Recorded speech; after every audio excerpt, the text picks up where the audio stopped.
Mortal Ambition, Grand Archive's 5th expansion set, is just on the horizon, and with it, players will be taken to the fictional world of Sangguo, a lore setting based on the ever so popular tales of Romance of the Three Kingdoms. I know a lot of you out there are wondering more about that lore and world setting, so I brought in an expert in Biefall to tell us, as well as speculate on what might happen in Grand Archive's version of Romance of the Three Kingdoms. Hey, hello everyone, Biefall here, and thank you so much for the invite. I appreciate it. It's awesome to be here with you guys. Gotcha. So before we get right into the questions here, tell us a little bit about yourself and your experiences with the tales of Romance of the Three Kingdoms. Well, you guys, I love TCGs, I love Grand Archive, but I also love the Romance of the Three Kingdoms. I've been a huge fan for the last 20 years, so I'm so glad that this sort of collab or expansion that we have between the lores of the two worlds, so I couldn't be happier. So thanks again for inviting me here. Alrighty, Biefall. Give us and the viewers a TLDR on Romance of the Three Kingdoms. Okay, I'll try to be the TLDRist of them all. So, the Emperor unified China, right? He was done with it and he was like, nah, but I want to rule for longer. So I want to be immortal, right? So he didn't care about what's to come. He just was doing his own thing and then he passed away, right? So there was no prep for what's to come. And the court was using the heir to the throne as a puppet. Oh, okay. Okay, so the Emperor is immortal. No, he wanted to be immortal. Oh, he wanted to be immortal. That's why he never... never passed down the responsibilities. Yeah, exactly, basically. right? So basically he dies and then no one's like, oh wait, there's no successor. Exactly, right? And that's where the court of eunuchs come in. Okay. And they start controlling everything, like behind the... So the Illuminati of the Grand Archive, potentially. Exactly. So what happened is they start corrupting everything, bribes everywhere, taxes, and there's just hunger, plagues all over China. Until a group of guys, of wizards, they pull up and they say, this is a sign, you know, that everything's wrong. Those guys aren't mandated to fit the whole empire, so we're gonna take over. And there's this thing called the Yellow Turban Rebellion, right? A band of three brothers, they amass people, people like him, and they start taking over, right? But the empire is in trouble. So the emperor calls up his loyal generals, ministers, and hey guys, I kind of need help here, you know? They're gonna take over, can you guys come in? And that's what everyone pulls up. All the big figures in Chinese history for this period come in. And we have a big fight just to regain control of the empire. Okay, lots of fighting, got it. And big figures like Dongzhuo, that he was kind of like a mean character, very popular, very powerful, very rich, but also kind of like a not good guy around overall, right? And then we have other officers like Zhao Zhao that comes in, popular guy, charismatic, taking over, rising in the ranks. But we have other figures like Liu Bei, champ of the people, Sun Jin, kind of ruling on the south, and everyone pulled up to save the throne. But after that, you know, that guy that I told you about, Dongzhuo, he said, you know what? I'm the biggest dude here. No one can compete with me, so I'm gonna take the heir to the throne, and I'm gonna kind of rule on his behalf. And no one liked that, you know? They knew that guy was a bully, he was mean, but he had a lot of power, so they all ganged together again just to take Dongzhuo out. Gotcha. And when he dies, again, there's no one to rule, right? So we have Cao Cao, that is, now he has the heir to the throne. And now he says, no, I kind of want to rule. Gotcha. So based on the limited knowledge of Grand Archive lore that we have, do you think that the Emperor dying is what triggers the Grand Archive to respond? I think that's the biggest parallel, that there is no emperor, there is no one to be the rightful heir to the throne, and that's the same core issue that we have in the world of Sangguo. There is no ruler, there is no emperor, but someone has to rule. And that's when all the factions come in, and we'll see who takes over and who wins the cake.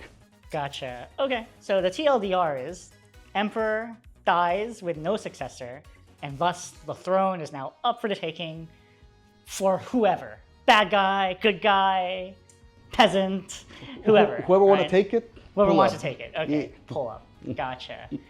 Which three characters will make an appearance as main characters? You know what? We need a bad guy, right? I mean, every conflict needs a big baddie, right? Okay. And I think overall, if we don't have Dongzhuo, which was like the tyrannical big evil figure, or we have the new tyrannical big figure called like Zhao Zhao, right? Okay. So it's one or the other. One that appeared at the beginning, one that appeared later. So I think that's a must. We need someone that people have to fight for or against, right?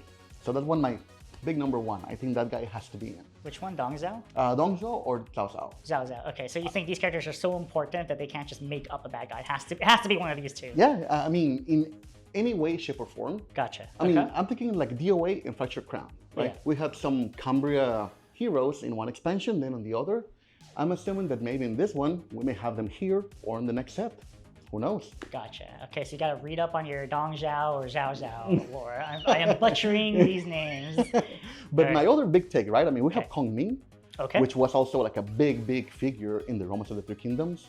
We have to have the guy that searched for Kong Ming, which is Liu Bei, right? He was like the people's champ. Everyone loved him. He kind of was related to the royal family, actually. So a lot of people thought that he was the rightful heir to the throne. And people kind of pulled up for him. They gathered, he has a lot of following, and he's the archetype of the hero, right?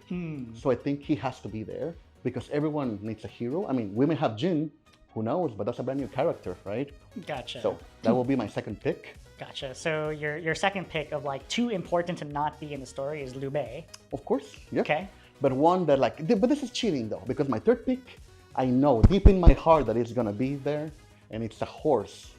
I think a unique ally horse, red hair, actually is gonna be there. Is that his name, red hair? Red hair, but it's a horse. I know it's confusing. Tell me more about this horse lore. Well, in fact, if we look at the art of the new spoiler, yeah. Oh my God, I forgot what the Dawn's what? Dragon's Dawn, Dawn of Dragon. I don't know, but we'll edit that later. Well, I mean, because there's some art. Yeah. I'm pretty sure that a character in that art is another prominent figure, but I don't want to talk about him. I want to talk about his horse. Okay. His horse is the legend. Like, there's an old Chinese saying that it's like amongst men, Lu Bu, amongst horses, red hair. So I know Lu Bu. Everyone knows the guy. You shouldn't pursue Lu Bu. He's gonna beat you up. But the horse, I think the horse has a lot of spiciness when it comes to lore, when it comes to the card itself. I think that's going to be one of the coolest cards in the set, and I'm all for it. So if there's a CSR, I'm looking for it, 100%. So you heard it here, folks. You got the big bad, you got the hero, and then you got the horse. What else can you ask for, right? So it would appear that there are a lot of unique characters in this vast and overwhelmingly large tale. But this is Grand Archive, and this is anime. So let's take a bet. Which characters do you think they are going to gender bend? And then afterwards, which characters do you want them to gender bend? Oof. I think there's one that I think it will be gender bent, and one that I want it to be gender bent. And that is the one that I mentioned before, Zhao Zhao. The horse? Oh, Zhao Zhao. Yes. Hey, I mean, the horse can be too. You never know, right?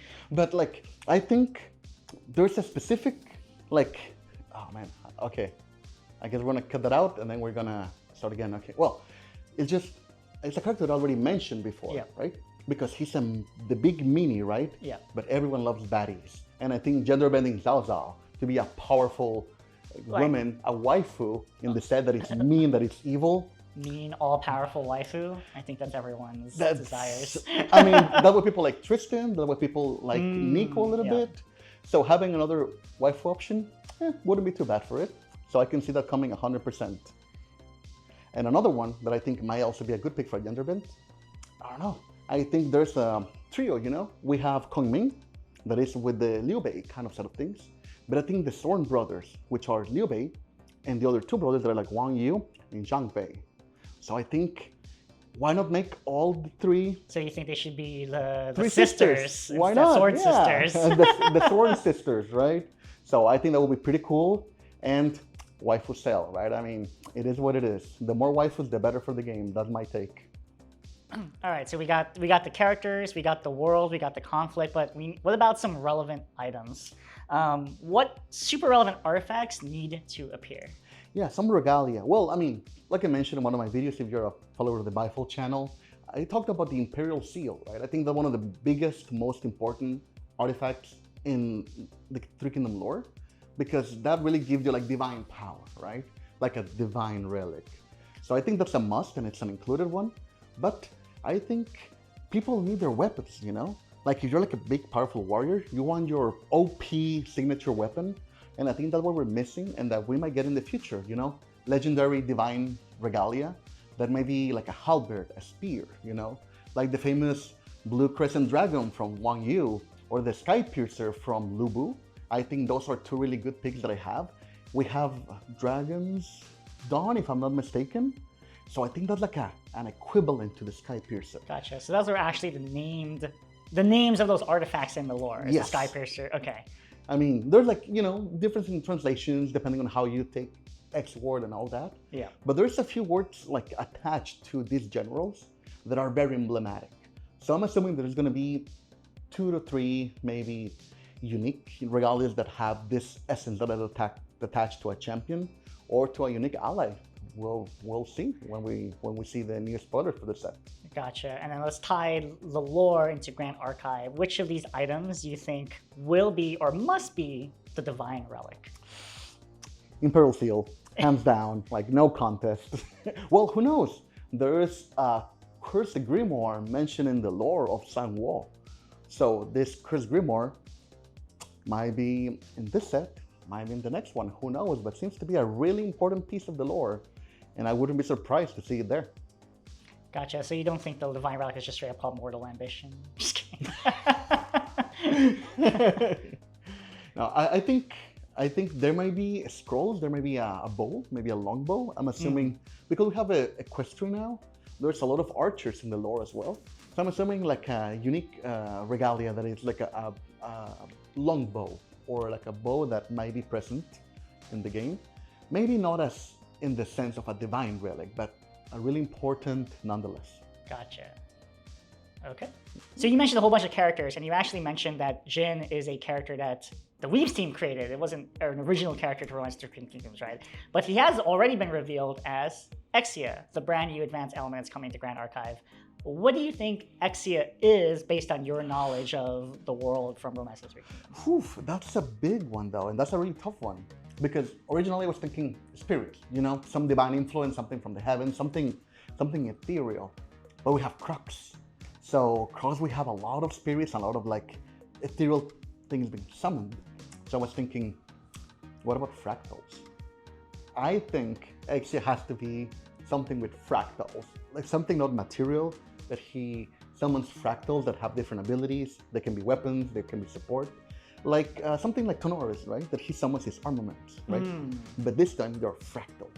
I think that's my take. Gotcha. So you think it's really similar to the element of creation, Neos, right? Correct. Something that is like summoned, something that is like fabricated, but it's fractals. You know, like Fantasia, right?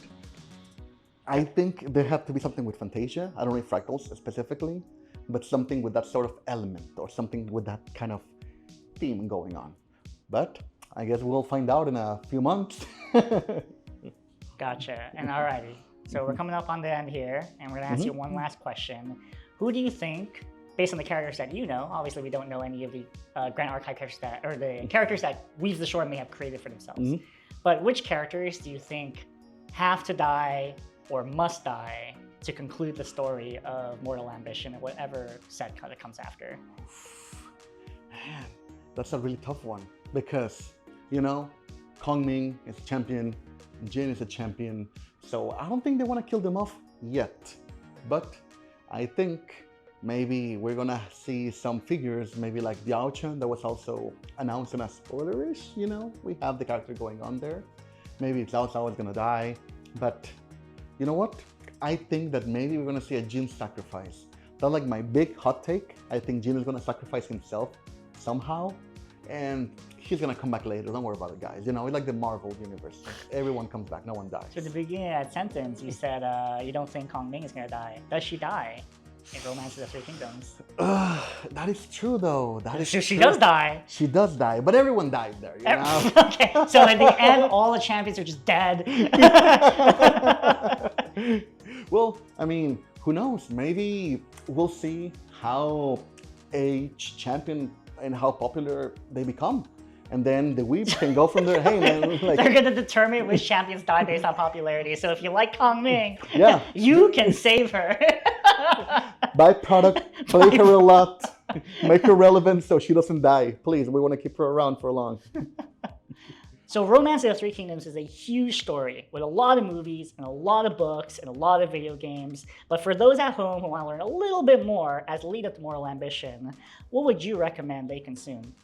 Well, personally, one of my favorite movies of all time is Red Cliff.